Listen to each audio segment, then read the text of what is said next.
공장을 판다라는 현수막이 붙어 있는데요. 이 부도가 나고 기업이 도산한 경우입니다. 그러니까 보통 파산이라고 하잖아요. 엄밀하게 말하자면 이 파산과 도산은 약간 의미가 다르다고 할 수가 있습니다.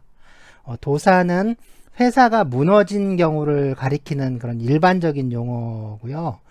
이 파산은 이 무너진 회사의 재산을 정리하는 법적 절차를 말한다 라고 할 수가 있는데요.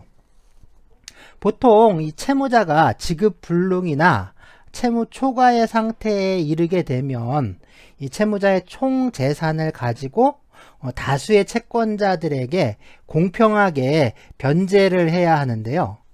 일반적인 민사 집행 절차가 이 채무자의 특정한 재산에 대하여 강제 집행을 하는 것과 좀 다르게 이 파산 절차는 채무자의 총 재산에 대해서 포괄적으로 행해지는 그 집행 절차라고 할 수가 있습니다.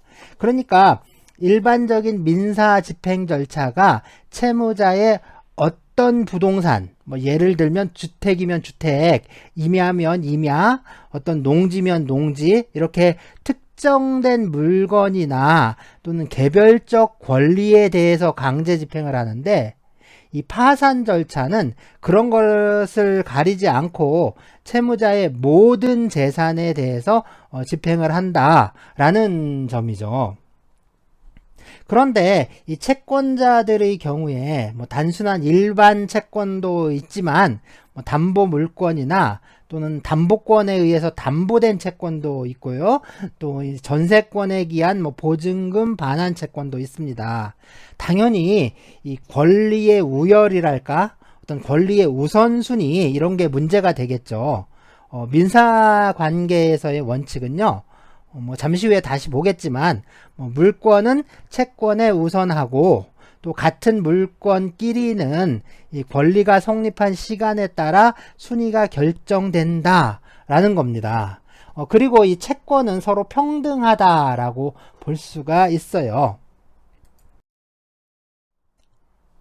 그렇다면 이 임금 채권은 어떻게 될까요?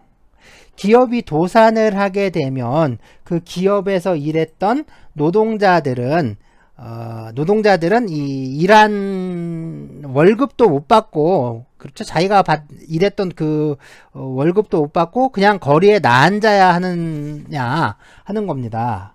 그러니까 노동자의 임금 채권, 어떻게 보면 단순한 채권인데요. 그러면 이게 당연히 물권보다 그 우선순위에 있어서 밀려야 하고, 또 밀린 월급을 받으려면, 그러니까 이제 회사의 다른 채권자들과 경쟁을 해야 하는데, 그냥 이렇게 경쟁을 해야 하는 걸까요? 그래서 회사 재산을 정리해서 다른 채권자들과 채권의 비율에 따라서 분배를 받아야 하는 거냐 하는 겁니다.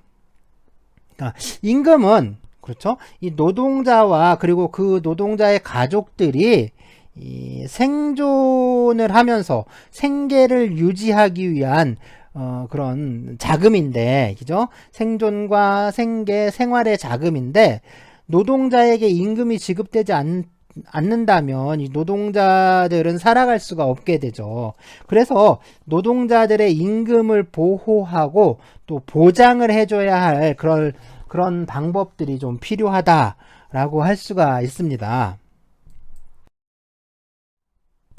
네, 그래서 이 기업이 도산했을 때 노동자들의 임금 채권을 보호하고 또 보장하기 위한 방법으로는요, 임금 채권을 다른 채권이나 물권보다 우선해서 변제하도록 하는 그런 임금 채권 우선 변제 제도라는 게 있고, 한편으로는 이 밀린 임금을 임금 채권 보장 기금에서 좀 지급받을 수 있는 임금 채권 보장 제도라는 게 있어요. 우리가 흔히 이제 채당금 제도라고 많이 하는데요. 그러면 우리 이제 먼저 임금 채권의 우선 변제부터 좀 살펴보도록 하죠. 네, 그래서 이 임금 채권의 우선 변제를 보려면 이 변제가 뭐냐라는 거잖아요. 변제라는 게 뭔지 그거부터 알아야겠습니다. 우리가 이 변제라는 말을 참 많이 쓰고는 있는데 이 변제가 뭐냐면요. 이 채무자가 정해진 채무의 내용대로 이행하는 것. 그것을 변제라고 해요. 전 시간에 우리가 그 채무자가 채무를 이행하는 행위를 급부라고 한다라고 했잖아요. 그러니까 이제 급부와 이제 거의 이제 유사한, 거의 동일하거나 유사한 개념이라고 할 수가 있습니다. 그래서 이걸 변제라고 하는데, 그래서 돈을 빌린 경우에는 이제 돈을 갚는 거. 그렇죠? 그리고 노래를 만약에 불러주기로 했다면 노래를 부르는 거, 이런 것처럼 그 채권이 원래 의도했던 그런 목적대로 채무자가 실행을 하는 것, 그걸 말하는 거예요. 그러면 이 변제를 하게 되면 채권의 목적이 달성되게 되겠죠. 채권의 목적이 이제 달성이 됩니다. 그러면 채권은 소멸하는 거예요. 자, 변제라는 건 그러니까 채무자가 채권을 소멸시키기 위해서 채무의 내용대로 이행하는 행위를 말합니다. 임금채권은 금전채권이니까 지급하기로 한 액수만큼 돈을 지급하면 변제가 이루어지겠죠. 그런데 지금 변제하려는 게 임금채권이잖아요. 근데 채권이라는 건 이 채권은 권리죠. 그렇다면 권리가 무엇인지부터 좀 살펴봐야 하지 않을까요? 자, 그렇다면 임금채권 우선 변제에 대해서 우리가 살펴보기 전에 권리가 무엇인지 그거부터 좀 잠깐 살펴보고 시작을 하도록 합시다. 자, 권리. 예, 권리라는 게 도대체 뭘까요? 권리란 무엇일까? 라는 질문입니다. 네, 밑에 보이는 게 옛날 저울이죠. 옛날 저울인데, 이 이제 추가 달려있다라고 해서 추저울이라고 합니다. 우리가 이제 권리라고 할 때 이 권자가, 있죠. 권자가 바로 이 추저울을 뜻하는 글자인데요. 이게 권력, 권위, 권세, 뭐 이런 쪽에 쓰이는 글자잖아요. 이 권이라는 글자는 사실상 힘이란 뜻이에요. 힘, 파워. 힘을 상징합니다. 그러니까 이 저울이 힘, 그러니까 권력을 상징한다라고 할 수가 있는데요. 그리고 리 있죠. 리는 이로움, 뭐 이익이란 뜻이죠. 그렇다면 권리라는 말은 결국에 이로움에 대한 힘, 그러니까 이익을 쟁취할 수 있는 힘, 뭐 그런 걸 뜻하는 게 아니냐. 네, 맞습니다. 권리는 이익을 향유할 수 있는, 그러니까 향유는 뭐냐면 누린다라는 뜻이에요. 그러니까 이익을 누릴 수 있는 의사의 지배, 다시 말해서 법이 인정하는 힘을 말한다 라고 합니다. 한마디로 권리는 힘이다 라는 건데요. 이 견해를 뭐 이제 그렇게 이제 중요한 건 아니지만 그래도 이제 권리 법력설, 그러니까 뭐 레시트 마흐트라고 하는데 이 레시트는 법, 그리고 뒤에 마흐트는 힘이라는 뜻인데요. 현재까지 이 권리는 힘이다라는 이 권리 법력설, 그러니까 법이 인정한 힘이다 해서 권리 법력설인데 이 권리 법력설에 반대하는 견해는 없습니다. 그러니까 권리는 법이 인정해주는 힘이라는 뜻이라고 이해를 할 수가 있어요. 네, 이 권리라는 게 좀 상당히 많거든요. 굉장히 많죠. 이 많은 권리들을 좀 분류하는 방법이 있는데 그 중에 이 권리의 내용에 따라서, 그러니까 권리의 내용이 무엇이냐에 따라서 권리를 분류하는 방법도 좀 있겠죠. 그래서 권리를 재산권, 가족권, 사원권, 인격권 이렇게 나누는 방법이 있는데 이거는 이 권리의 내용이 무엇이냐에 따라서 나누는 것이다 라고 할 수가 있습니다. 먼저 이제 재산권 있죠. 재산권이라는 게 재산에 대한 권리예요. 그 다음에 이제 가족권, 이제 가족에 대한 권리, 그러니까 가족법상의 권리를 말합니다. 그리고 사원권, 이거는 사원으로서 갖는 권리를 말합니다. 근데 여기서 말하는 사원이라는 건요, 회사에 다니는 사람이 아니라, 그죠? 이 사람들이 모여서 만든 단체 있죠. 이걸 사단이라고 해요. 사단이라고 하는데 이 단체, 그러니까 사단의 구성원을 사원이라고 하는데요. 이 단체의 구성원들이 그 단체에 대해서 갖는 권리를 사원권이라고 합니다. 자, 마지막으로 이제 인격권이 있는데 이 인격에 대한 권리가 뭐냐면 사람이 살아가면서 인격적 이익을 향유하기 위해서 인정되는 권리다라고 이렇게 얘기를 해요. 그래서 뭐 생명이나 신체, 자유, 명예, 신용, 정조, 개인정보, 뭐 프라이버시 등등등 이런 것들, 그런 것들에 대한 권리라고 할 수 있는데 이 인격권이라는 거는 그 인격의 주체와 분리될 수 없는, 그러니까 오로지 그 사람에게만 속한 그런 권리를 말해요. 그런 권리들이 여기에 해당합니다. 그러니까 그 사람으로부터 이렇게 그걸 독자적으로, 그러니까 떼어낼 수 없는 그런 권리들이라고 할 수가 있죠. 그래서 이제 생명이라는 건 그렇죠. 그 사람으로부터 떼어내면 그 사람은 죽게 되죠. 그래서 뭐 이런 생명이라든가 신체, 자유, 명예 뭐 이런 것들, 그런 것들에 대한 권리를 인격권이라고 합니다. 근데 우리는 이 권리들 중에 이 재산권에 대해서 좀 살펴볼 건데요. 재산권이라고 하면 흔히 이 물권과 또 이 채권을 말하는데요. 그러니까 이 물권과 채권을 합쳐서 재산권이라고 합니다. 최근에는 이 사람의 어떤 지적 활동으로 인한 결과, 그 결과 발생하게 되는 뭐 어떤 그런 이제 새로운 재산권, 그러니까 이제 이게 뭐라면 지식재산권, 이 지식재산권이라는 게 좀 폭넓게 인정이 되고 있는데요. 뭐 특히 뭐 특허라든가 실용신안, 디자인, 상표, 저작권 뭐 이런 것들이죠. 물론 이 지식재산권도 이 물권이나 채권처럼 재산권이긴 한데 이게 그래도 옛날부터 인정되던 이 물권이나 채권 같은 재산권하고는 좀 다른 특징도 있고요. 그리고 이제 최근에 발달을 한 거다 보니까 이게 법에 있어서는 좀 다른 영역으로 이해를 하는 경향이 있습니다. 그래서 우리는 이제 지식재산권은 좀 빼고 이 물권과 채권에 대해서만 알아볼 건데요. 물권은 이제 그죠? 물건이죠. 이 물건에 대한 권리를 말하는 것이고요. 채권은 이 채자가 빚 채자입니다. 그러니까 빚을 받을 수 있는 거죠. 그러니까 빚에 대한 권리, 그러니까 빚을 받을 수 있는 권리를 말한다라고 할 수가 있겠죠. 네, 자, 여기 이제 어떤 사람이 있다. 한 사람이 있다라고 가정을 해봅시다.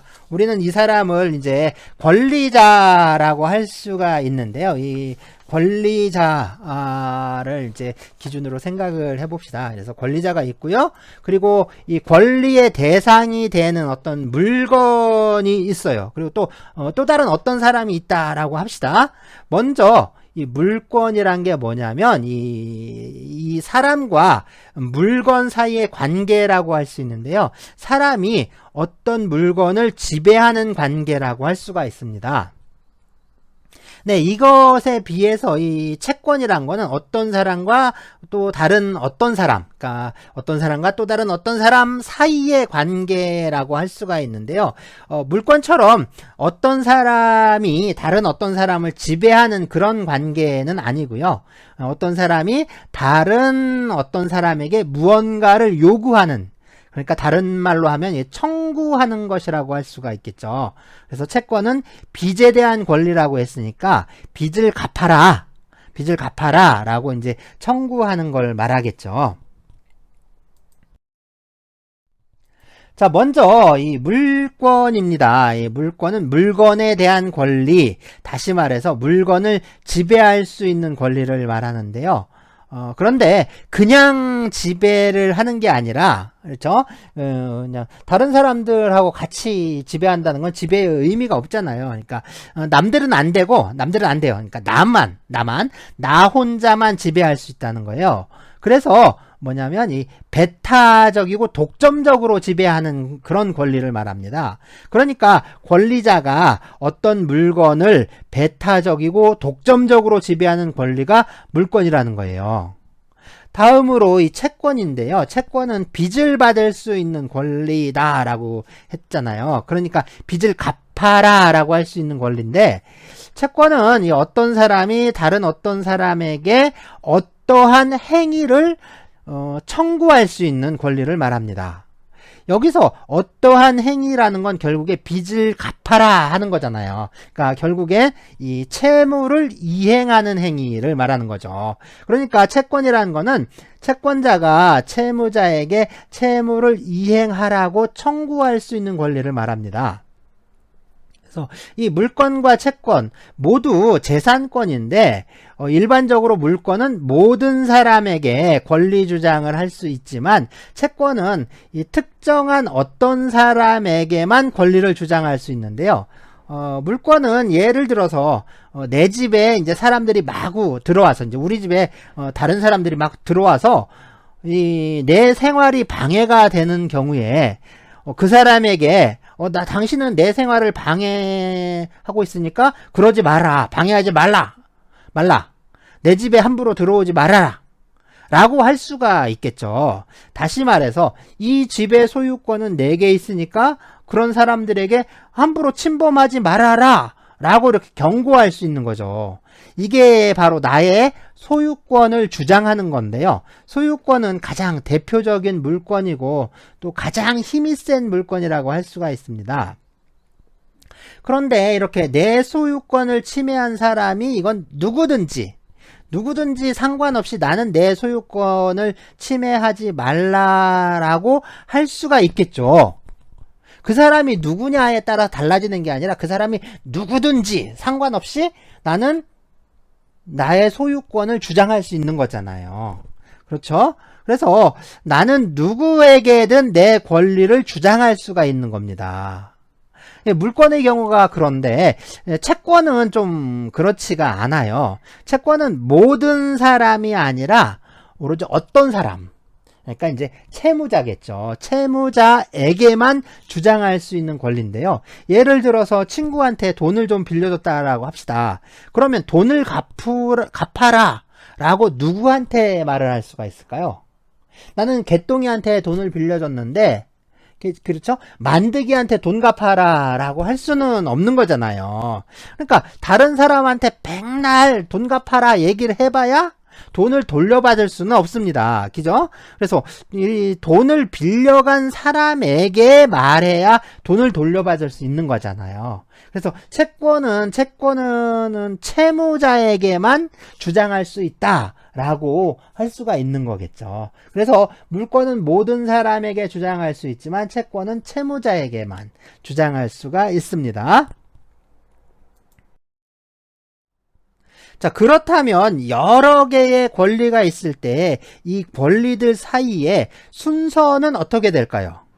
그러니까 권리자들이 서로 권리 주장을 할 때 그러니까 뭔가 우선하는 권리도 있고 또 후순위로 밀리는 그런 권리도 있겠죠.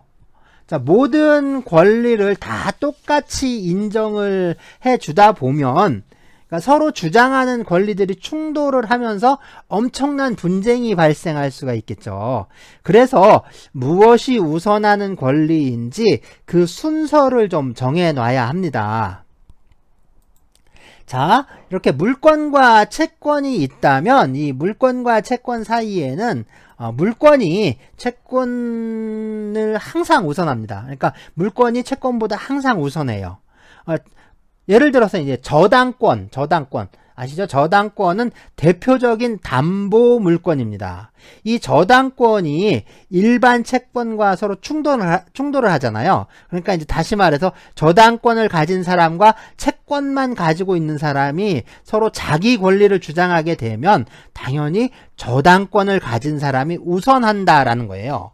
그래서 돈을 빌렸어요. 돈을 빌리는데 그냥 뭐 흔히 말해서 돈을 빌리는 계약만 하고 돈을 빌린 경우 돈을 이제 그렇게 이제 빌려준 사람이 있습니다. 그 다음에 돈을 빌려주면서 그 사람이 갖고 있는 부동산의 저당권을 설정한 사람이 있어요. 그래서 똑같이 500만 원을 빌려줬다라고 하더라도 이 그 저당권을 설정하고 돈을 500만 원을 빌려준 사람이 돈을 먼저 받는다는 거예요. 그리고 이제 채무자가 만약에 돈이 1000만 원이 안 돼요. 800만 원 밖에 없잖아요. 그러면은 저당권을 설정해 놓은, 그러니까 담보 물건이 있는 이 사람에게 먼저 500만 원을 갚아요. 그럼 나머지 300밖에 안 남잖아요. 그러면 나머지 그냥 돈을 500만 원 빌려준 사람은 그냥 남은 돈 300밖에 받을 수가 없는 겁니다. 자, 이렇게 이제 물권과 채권이 있을 때 물권은 항상 채권에 우선해요. 당연히 그 물권에 의해서 담보된 채권은 물권과 똑같이 이제 움직이는 거죠. 그래서 이제 물권이 채권에 우선을 합니다. 그렇다면 이 물권 사이에는 어떻게 될까요? 네, 물권 사이에는 권리가, 그러니까 언제 성립했느냐, 그 시간적 순서에 따라 그 순위가 결정됩니다. 그래서 먼저 생긴 게 더 우선해요. 그러니까 먼저 생긴 게 더 우선하고 나중에 생긴 건 당연히 후순위로 밀리게 됩니다. 그래서 이 시간에 따라 정해지고요. 채권의 경우에는 그렇지 않아요. 언제 생겼는지 이런 건 전혀 중요하지 않고요. 그러니까 모두 평등합니다. 그래서 이걸 평등의 원칙이라고 하는데요. 그러니까 좀 그런데 물론 이제 채권이라고 해서 다 평등한 건 아니에요. 그러니까 법률에 의해서 다른 채권보다 뭐 이제 경우에 따라서는 이제 물권보다도 더 우선하는 그런 효력이 부여되어 있는 그런 특별한 채권도 있습니다. 뭐 대표적인 게 임차권이에요. 임차권, 그 주택 임차라든가 뭐 상가 임대차 있죠. 그런 임차권이 있고요. 그 다음에 또 임금 채권이 있습니다. 그러니까 임차권이나 임금 채권의 경우에는 다른 일반 채권보다 우선한다라고 할 수가 있습니다. 물레방앗간을 그린 그림인데요. 이게 네 이제 게르만법의 법언이라고 하는데 이 법언이 뭐냐 하면 법에 대한 격언이라고 할 수 있습니다. 격언, 그러니까 속담 격언 이런 게 있잖아요. 그래서 이 법에 대한 격언을 법언이라고 하는데 지금 이제 나온 게 게르만, 그러니까 옛날 독일이나 뭐 이제 있던 저기들이죠. 게르만 세계의 그 게르만법의 법원인데, 네, 베어 주어스트 콤트 말트 퍼스트 주어스트. 그러니까 이제 뭐냐면 이게 먼저 온 사람이 먼저 받는다. 그러니까 뭐 방아를 먼저 찢는다. 그런 뜻이에요. 그래서 방앗간에 먼저 오면 먼저 방아를 찢는다. 이런 뜻이고요. 네, 이것도 이제 같은 의미로 쓰이는 법원인데요. 그러니까 먼저 온 수레가 다리를 먼저 건넌다. 그러니까 welche Wagen zuerst zur Wirke kommt, der darf zuerst überfahren. 뭐 이렇게 네, 하는 말인데 먼저 온 수레가 다리를 먼저 건넌다. 뭐 이런 뜻이라고 해요. 그러니까 모두 권리의 우선순위에 대한 표현인데요. 뭐랄까 이게 이 법 원칙들이 좀 그래요. 생활 밀착형이라고 할까요? 좀 친근하게 다가오는 그런 느낌이죠. 그래서 이 게르만 관습법은 이렇게 어떤 민중의 생활 현실에서 발견되는 그런 원리들로 좀 구성이 되어 있는데요. 자, 모두 시간적 순서에 따라 권리의 순위가 정해진다라는 그런 내용입니다. 네, 여기는 이제 로마인데요. 로마는 이 게르만과 좀 다른 양상을 보여주는데, 이 로마 제국이 일찍부터 이제 여러 민족들, 그리고 서로 이제 민족들이 다 다르니까, 뭐 서로 다 다른 관습이라든가, 다른 문화, 이런 것들을 통합을 하면서, 그렇죠, 하나의 제국을 형성했잖아요. 그런 속에서 법 체계가 발달을 했습니다. 그러다 보니까 아주 고도로 좀 일반적이고 추상적인 형태를 띠게 되는데요. 그래서 qui priore est tempore fortior est iure. 그냥 읽으면 돼요. 그래서 qui friore est tempore fortior est iure 이렇게 이제 읽으면 될 것 같은데, 네, 시간에 빠르면 권리에 빠르다. 네, 아주 중요한 말인데요. 시간에 빠르면 권리에 빠르다. 특히 이 물권의 우선순위와 관련해서 이 시간에 빠르면 권리에 빠르다 라고 말을 합니다. 그러니까 그냥 하는 말이 아니라 이게 이제 법의 상당히 중요한 원칙입니다. 이것처럼 법원이란 건요, 법의 일반 원칙을 짧은 표어처럼 표현한 것이다 라고 할 수가 있습니다. 그래서 시간에 빠르면 권리에 빠르다 라고 할 수가 있는 거죠. 자, 이제 기업이 도산을 하게 되면 보통 기업을 청산하는 절차에 들어가게 되는데요.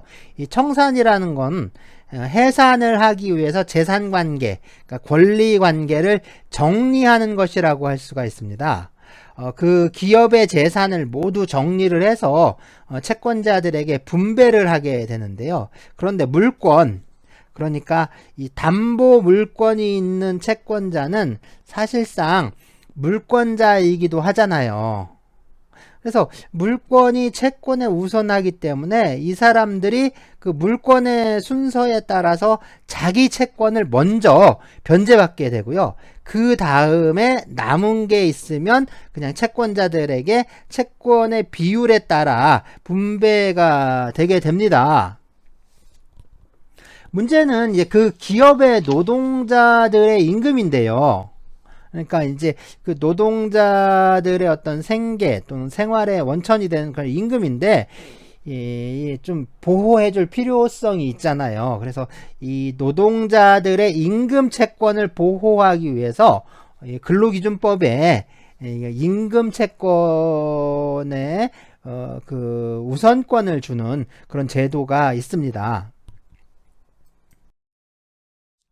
네, 이게 이제 임금채권 우선 변제 제도인데요. 여기에 임금채권이 있습니다. 여기 임금채권은 임금, 재해보상금, 그 밖에 노동관계로 인한 채권을 모두 포함하는 그런 이제 개념이에요. 일단 임금채권이라고 합시다. 그리고 임금채권보다 후순위로 일반 채권이 있는데요. 조세 공과금도 일반 채권과 같은 위치에 있습니다. 그러니까 임금 채권은 일반 채권보다 우선적으로 변제받을 수 있다. 다시 말해서 이 기업이 부도가 나더라도 일반 채권자들보다 이 노동자들의 임금을 먼저 지급해야 한다라는 얘기가 되겠죠. 네, 그렇지만 이 물권에 의해서 담보된 채권들도 있는데, 임금 채권은 이 물권, 그러니까 이제 이게 질권, 저당권 또는 이게 좀 특별법인데요. 이 동산 채권 등의 담보에 관한 법률에 의해서 인정되는 담보권, 이런 것들에 의해서 담보된 채권보다는 후순위입니다. 또 이 담보된 채권보다 우선하는 그 조세 공과금보다도 당연히 후순위가 되죠. 자, 이렇게 담보된 채권보다는 후순위이지만 다른 일반 채권보다는 우선해서 변제받을 수 있는 것을 임금 채권의 우선 변제라고 합니다. 그런데 물권 또는 이 물권으로 담보된 채권의 순위가 밀리면서 그냥 그 우선 변제라고 하는 건 좀 그렇죠.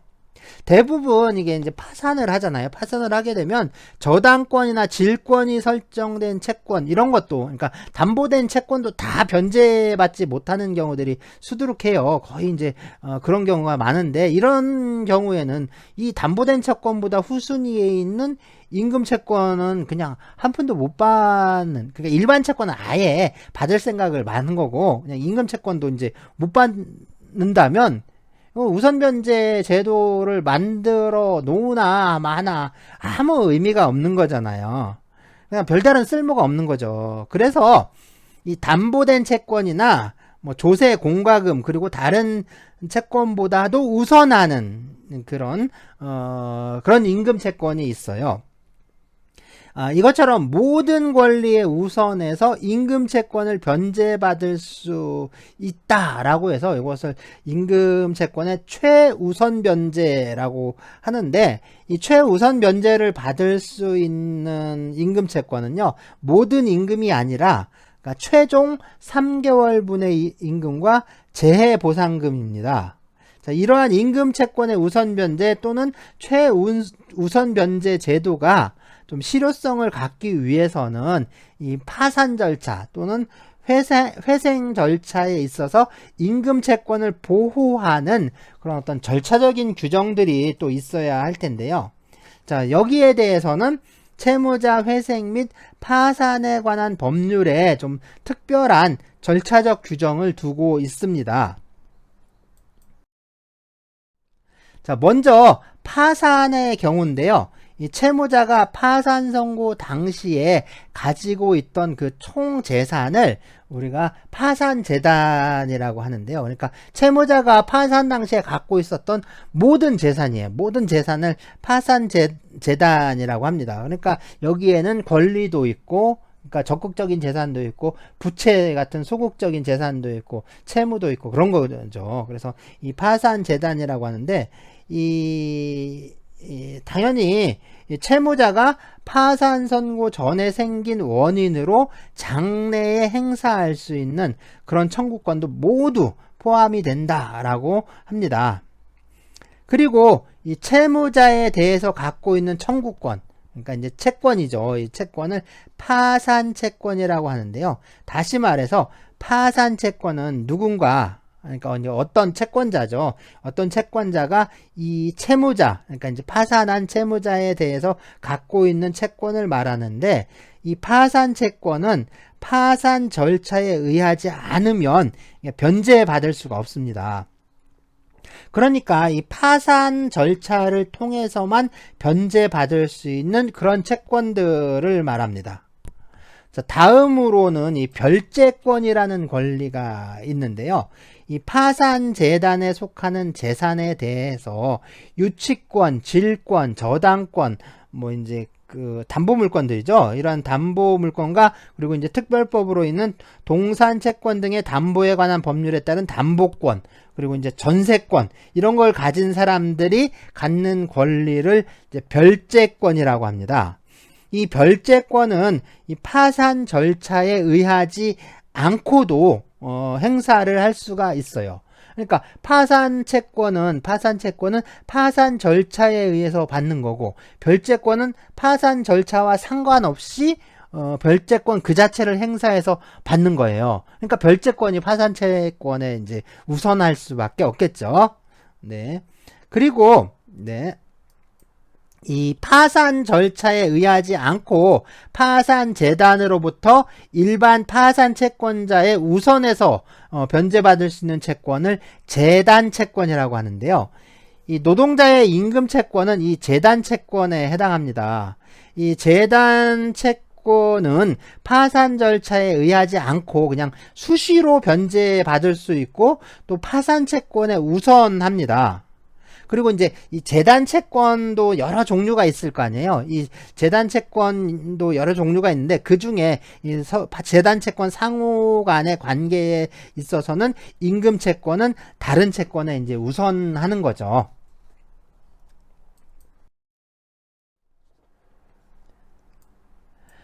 네, 이 파산과 같이 기업을 정리해서 청산하는 경우도 있지만, 이 기업을 다시 살리는 회생 절차도 있는데요.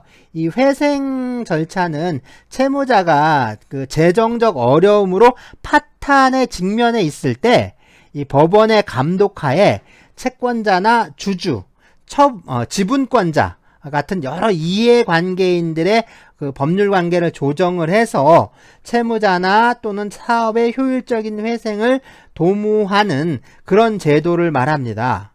그러니까 이 회생 절차에서 이 채무자의 재산에 대한 청구권, 그러니까 이제 채권이죠.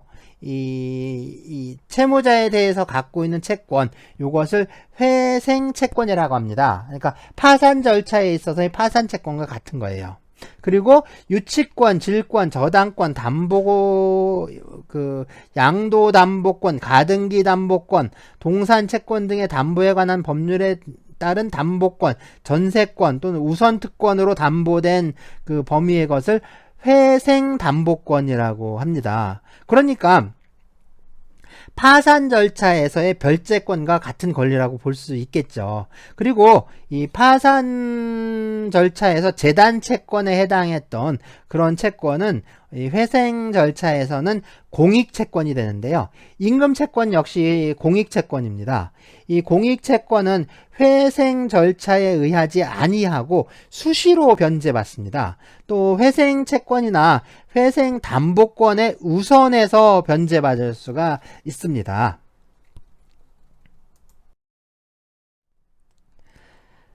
네, 기업이 도산을 하게 되면 임금이나 퇴직금을 지급받지 못하고 일자리마저 잃게 되는 그런 노동자들이 많은데요. 임금채권 우선 변제 제도가 있다고 해서 이 파산 절차나 또 회생 절차에서 노동자들의 임금이 제때 지급되기 어려운 경우도 참 많습니다. 더군다나 기업 도산으로 좀 부득이하게 퇴직하게 된 노동자들의 경우에는 당장 그 생계곤란이라는 그런 위험에 처하게 되는데요.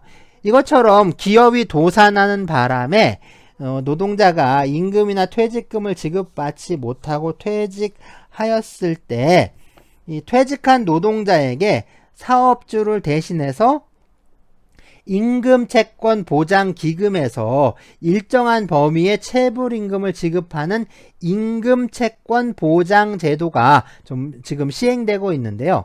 이 노동자의 기본적인 생활 안정을 도모하려는 것이 바로 이 제도의 취지라고 할 수가 있겠죠.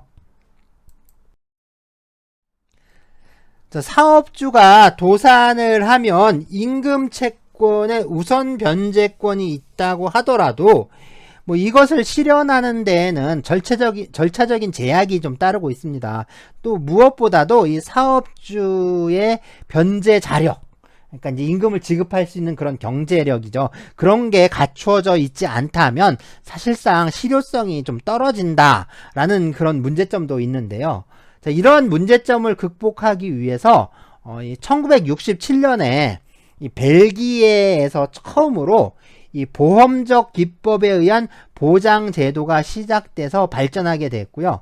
그리고 이 유럽연합도 이 1980년 10월 20일 제987호 지침을 통해서 이 보험적 기법에 의한 임금 채권의 보호를 좀 확대를 했습니다.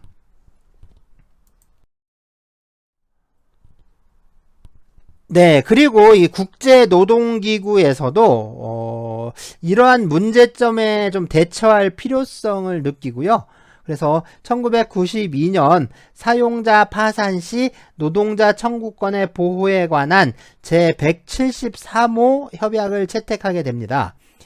이 제173호 협약은 임금 채권을 다른 채권에 우선해서 변제할 수 있는 그런 우선 특권을 통하여 이 노동자의 임금 채권을 보호하고 또 이와 더불어 보장 제도를 통해서 노동자의 임금 채권을 보호하도록 하고 있는데요. 네, 협약 제5조는 사용자 파산 시 고용관계에서 파생되는 노동자의 청구권은 우선 특권이 부여되어 있지 않은 다른 채권자들의 청구권보다 파산 사용자의 자산으로부터 우선적으로 변제받을 수 있다 라고 해서요, 이 임금 채권의 우선 변제 제도에 대해서 좀 설정을 할 것을 촉구하고 있습니다. 네, 그리고 임금채권 보장제도에 대해서는 제9조에서 정하고 있는데요. 이 고용관계에서 파생되는 사용자에 대한 노동자의 청구권에 의한 변제가 사용자의 파산으로 인하여 불가능한 경우에는 보장제도를 통해서 변제를 보장하여야 한다라고 규정을 해서 이 나라마다 기금에 의한 임금채권 보장제도를 운영할 것을 좀 촉구하고 있습니다. 네, 우리나라에서도요, 이 1997년에 경제 위기를 겪었는데요. IMF, 그러니까 국제통화기금이죠. 이 국제통화기금으로부터 우리나라가 지원을 받은 사건이 있습니다.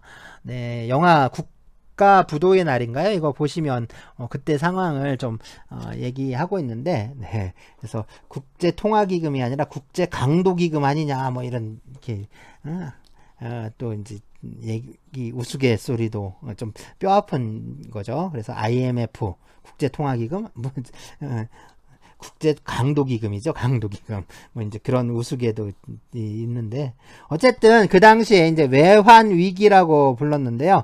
이 많은 기업들이 도산했고 진짜 이제 그때 구조조정의 칼바람으로 이제 많은 노동자들이 실직을 하게 됐습니다. 자, 이와 같은 경제 위기와 또 사회적 혼란을 겪으면서 이 기업 도산으로 인해 임금을 지급받지 못하고 퇴직하는 그런 노동자들의 생활 안정을 도모하기 위해서 1998년 2월 20일 임금채권 보장법을 제정하게 됐습니다.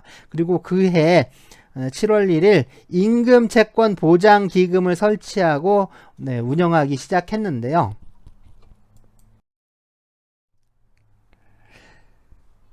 네, 먼저 사업주의 부담금, 변제금, 그리고 이제 차입금, 이나 어떤 기금의 운영으로 생기는 그런 수익금을 재원으로 해서 임금채권 보장기금을 설치를 했고요.